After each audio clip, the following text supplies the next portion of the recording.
तो गाइस आप सभी एसबीआई एईपीएस यूजर के लिए साथ में एसबीआई सीएसपी संचालकों के लिए भी, चाहे आपके पास किसी बैंक का बीसी हो, चाहे आप प्राइवेट कंपनी के माध्यम से एसबीआई के ग्राहकों का एईपीएस ट्रांजैक्शन करते हैं, तो बता दें कि आप सभी एसबीआई यूजर के साथ साथ एसबीआई सीएसपी संचालकों के लिए भी एसबीआई की तरफ से एईपीएस पर एक खास अपडेट आया हुआ है और यह अपडेट आप लोगों के लिए जानना बहुत ही जरूरी है। बेसिकली बता दें कि जब से यह अपडेट आया हुआ है तब से लगभग 40 से 50% ही एसबीआई ग्राहकों का एईपीएस काम कर रहा है, नहीं तो लगभग 60% ग्राहकों का एईपीएस जो है कि फेल होते जा रहा है। तो बेसिकली आप लोगों ने एक चीज नोटिस किया होगा कि करीबन अगर आपके सेंटर पर अगर 50 एसबीआई कस्टमर आ रहे हैं पैसा निकलवाने के लिए, एईपीएस ट्रांजैक्शन करवाने के लिए, ठीक है, तो उनमें से लगभग 20 से 25 ग्राहकों का ही एसबीआई एईपीएस ट्रांजैक्शन सक्सेस होता है। चाहे आप किसी भी तरह का एईपीएस ट्रांजैक्शन कर रहे हो, चाहे आप उनका बैलेंस इंक्वायरी कर रहे हैं, चाहे मिनी स्टेटमेंट निकाल रहे हैं, इवन कैश विड्रॉल भी कर रहे हैं, फिर भी अधिकांशतः ग्राहकों के खाते में यह एरर देखने के लिए मिल रहा है।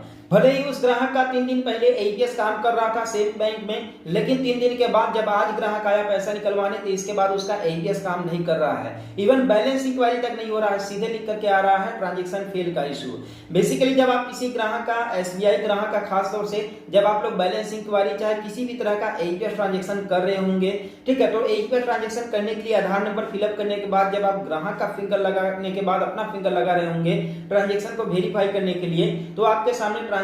फेल का इशू आ रहा होगा। बेसिकली कुछ इस तरीके का आपके सामने पॉपअप चला आता है जिसमें लिखा रहता है transaction fail, the transaction was unsuccessful due to an issue at the bank at the customer bank end, please guide the customer to contact the bank for further assistance। Transaction इसलिए fail किया गया है क्योंकि कुछ न कुछ issue है customer के बैंक अकाउंट में, यानी कि बैंक एंड की तरफ से कुछ दिक्कतें हैं, यानी कि बैंक ने मे भी जो है कि ग्राहक के एईपीएस को डिसेबल कर दिया होगा, या फिर मान लीजिए जो है कि केवाईसी अपडेट नहीं होगा, इस तरीके से कुछ भी हो सकता है। लेकिन जो ग्राहक 10 दिन पहले, 15 दिन पहले अपना केवाईसी अपडेट करा करके आए हैं, उन ग्राहकों के भी एईपीएस में यह इशू आने लगा है। तो बेसिकली आप लोगों को बता दें कि ये जो एरर आ रहा है यहाँ पर, जो ये पॉपअप आ रहा है ट्रांजैक्शन फेल का, और यहाँ पर ये बोला जा रहा है कि बैंक एंड पर दिक्कत है, ठीक है, तो बता दें कि ऐसे ग्राहकों को जो है कि बैंक विजिट करना होगा, बैंक विजिट करके अपने जो है कि दोबारा से केवाईसी करके और केवाईसी करने के बाद अपने एईपीएस को इनेबल करवाना होगा। अब हमारे बहुत सारे ग्राहक हैं जो कि 15 दिन पहले ही बैंक में 2 दिन चक्कर काट करके आए हैं और उनका एईपीएस इनेबल हुआ था ही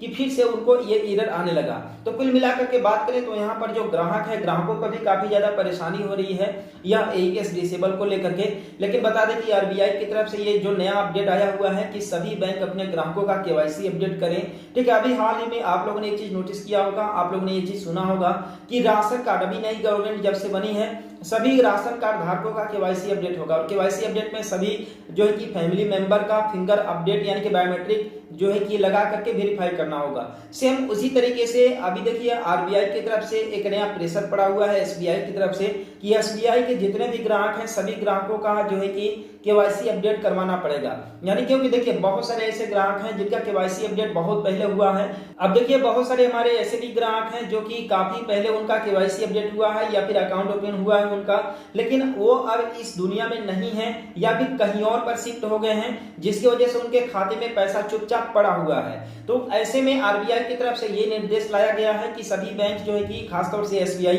अपने ग्राहकों का केवाईसी अपडेट कराए और केवाईसी अपडेट कराने के बाद जो है कि जिन ग्राहकों का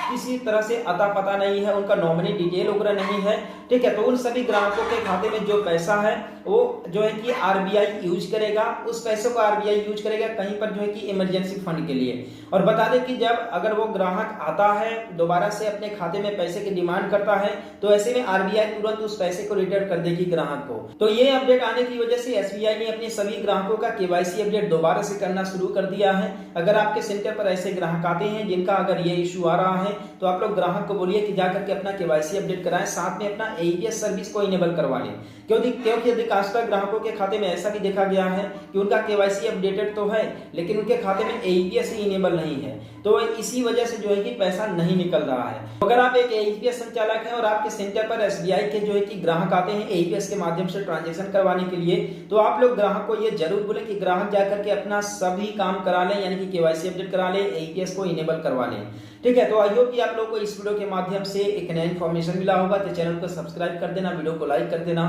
मिलते हैं फिर किसी नेक्स्ट वीडियो में एक नई अपडेट के साथ।